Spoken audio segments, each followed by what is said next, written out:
Welcome everybody to Extreme Off-Road Silly Bills, and today we're dealing with a 1993 Porsche 928 GTS. Now this has 749 horsepower, 700 pounds-feet of torque from its 6.1 litre twin-turbocharged V8 engine.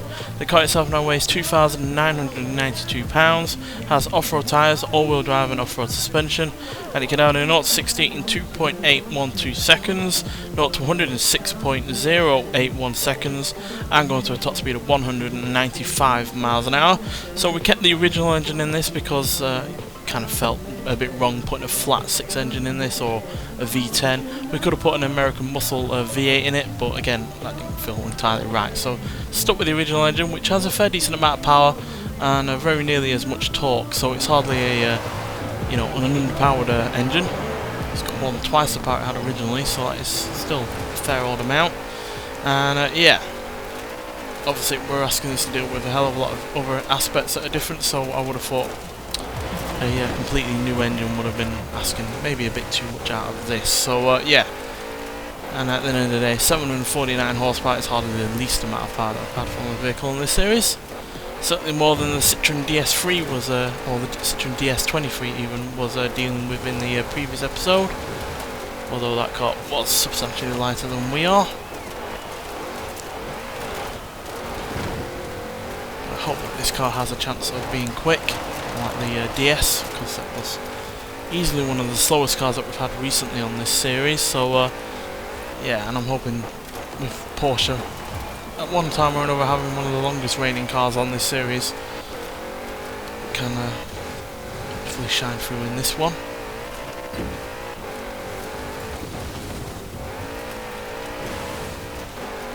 It's a fair decent rate of speed.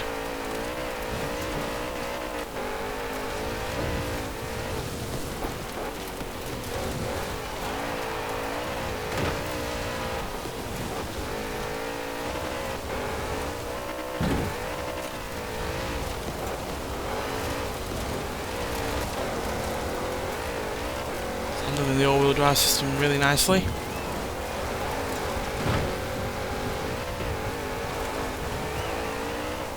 Power isn't asking too much of the chassis or the grip either, so it's always nice to see. It does help that we got to put mega wide tyres on the rear of this, so it's definitely going to be helping.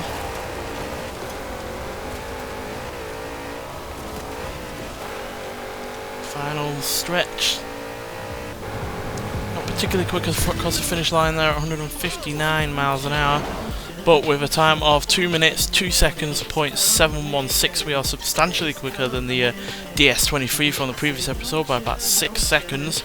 But obviously we're not quite near the top as other vehicles that we've had on this series, but it's still a damn good showing for a early 90s GT car, as it's managed to beat or even have the same time as the Aston Martin DBS Superleggera from 2019. So yeah, it's the same time as a 26-year-old a car with 26 years on this one, and it's also quicker than an HS3 GTSR, Alfa Romeo P3, Chevrolet Corvette ZR1, the final one with the engine in the front, a GMC Typhoon, Maserati Levante S, Toyota Celica GT4 from around the same period as this, Toyota GT86, Toyota MR2 GT, again from the same kind of period as this, as well as other off-road vehicles like a Dodge Durango SRT, Ford GT70, a